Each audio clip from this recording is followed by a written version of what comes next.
मित्रों नमस्कार, मैं हूं आपका दोस्त अनुराग और स्वागत करता हूं आपका इस चैनल पे जिसका कि नाम है लिव विद न्यूमरोलॉजी। इस चैनल पे हम बात करते हैं न्यूमरोलॉजी और वास्तु के प्रिंसिपल्स की और कैसे इन प्रिंसिपल्स को यूज़ करके ज़्यादा से ज़्यादा लाभ उठा पाएं, यही प्रयास होता है हमारा।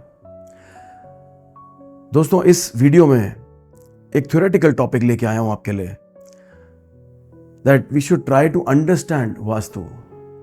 और ये हम खुद भी करते हैं, even after being a professional practitioner of these sciences. It is our continuous pursuit that we keep on searching for new things. तभी तो रिसर्च बोलते हैं इसे। You have to keep on thinking and renewing your knowledge. Continuously पढ़ना पड़ता है, research करना पड़ता है, स्वाध्याय करना पड़ता है, अपनी बातों को बार बार सोच के उन्हें फिल्टर करके फिर निष्कर्ष निकाले जाते हैं। ऐसे ही परिष्कृत होता है ज्ञान। जो ज्ञान गुरुओं से हमें मिलता है उसे स्वाध्याय करके, फिल्टर करके, अध्ययन करके फिर हम एक परिष्कृत रूप में आपके सामने प्रस्तुत करें, यही छोटा सा प्रयास है हमारा। आज के इस वीडियो में हम बात करने वाले हैं वास्तु की। वास्तु को समझने का प्रयास करें कि कैसे काम करता है, एक्चुअल में ये है क्या। वैसे तो बहुत सिंपल भाषा में लोग कह देते हैं वास प्लस तू, जहां पे तेरा वास वो वास्तु। लेकिन हकीकत में, एक्चुअल में, रियलिटी में ये एक साइंस है नेचर के साथ हार्मनी में जीने की। जो इस पृथ्वी पर नेचुरल फ्लो ऑफ एनर्जी है उसे कैसे चैनलाइज करें, कैसे उसका नेचुरली आप यूज कर पाएं, यह है वास्तु। एक ग्रंथ में मैंने पढ़ा, बड़ी सुंदर सिंपल परिभाषा दी है उन्होंने। भूरेव मुख्य वास्तु। ये ये जो भूमि है, ये जो पृथ्वी है, यही मुख्य वास्तु है। क्योंकि हमारा निवास मुख्य रूप से हम देखें तो इस पृथ्वी पर होता, और ये पृथ्वी सूर्य के चक्कर लगाती है, जो रेवोल्यूशन ऑफ द अर्थ, और वो ऑर्बिट उसका एलिप्टिकल शेप का है, ये आप सभी जानते हैं। तो एक एनर्जी उससे पैदा होती है, revolution of the earth around the sun. और दूसरी तरफ ये पृथ्वी हमारी, जिस पे हम वास करते हैं, ये अपने एक्सिस पे कुछ झुकी हुई स्पिन करती है, रोटेशनल फोर्स जनरेट होता है इससे। इसी रोटेशन के कारण हम दिन और रात का अनुभव करते हैं। पृथ्वी की जो रोटेशन है that is from the west to east. अगर आप ऊपर से देखते हैं तो ये west to east anti clockwise चलती है। इसीलिए हमें भगवान सूर्य पूर्व दिशा में, यानी कि ईस्ट दिशा में उदय होते हुए दिखाई देते हैं। हकीकत में सूर्य कहीं नहीं जाता, सूर्य ना उदय होता है ना अस्त होता है। पृथ्वी की इस रोटेशन के कारण हमें ऐसा दिखाई देता है। लेकिन हमारे अनुभव में तो यही आता है कि ईस्ट में हमें सनराइज होता हुआ दिखाई देता है और वेस्ट में शाम के समय, संध्या के समय सूर्य अस्त हो जाता है।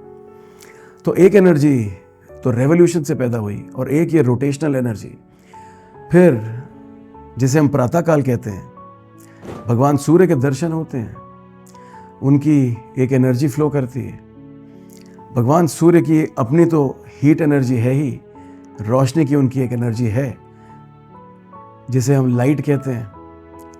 प्रकाशित कर देते हैं भगवान सूर्य हर सुबह हमारे जीवन को। और दूसरी जगह उनकी एक हीट एनर्जी भी होती है जिससे ऊर्जा प्राप्त होती है हमें। अगर सनराइज ना हो, आप इमेजिन करके देखिए कि कैसा जीवन हो जाएगा हमारा।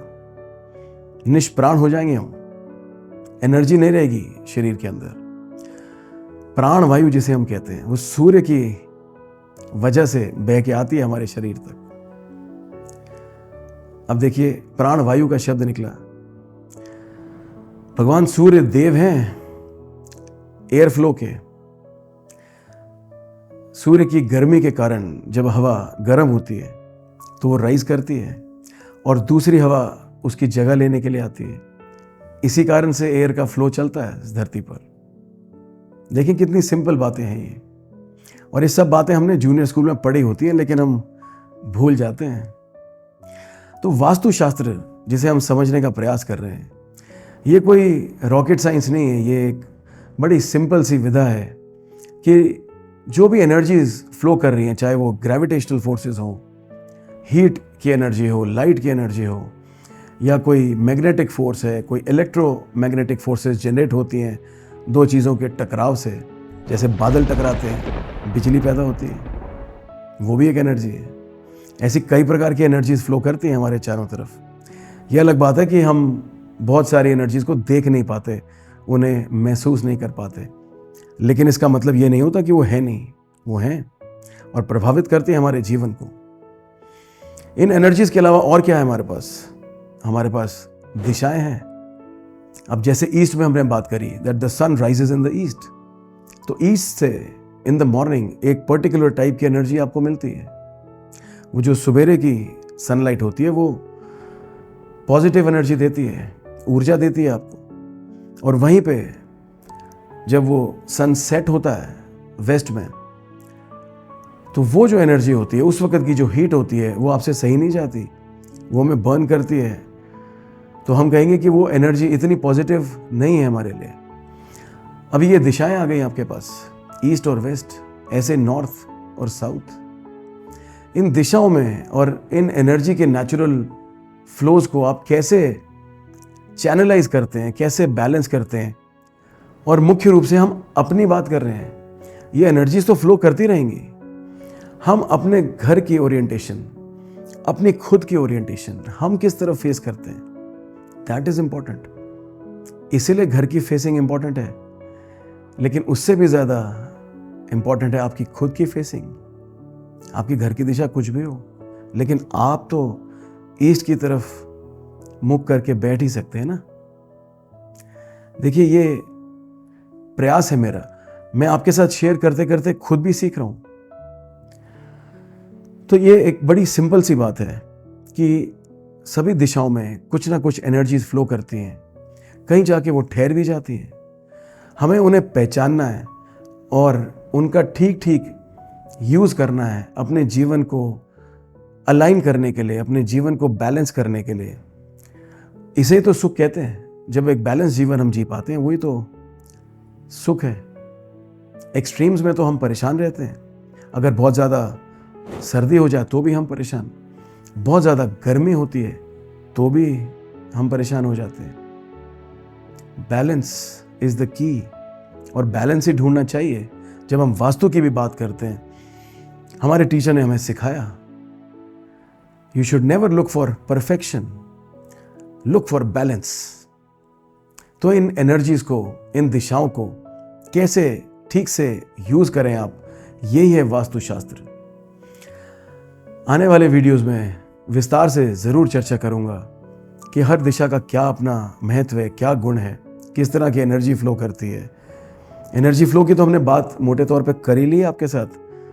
जो मित्र समझना चाहें वो समझ सकते हैं। ईस्ट से वेस्ट की हमने बात करी।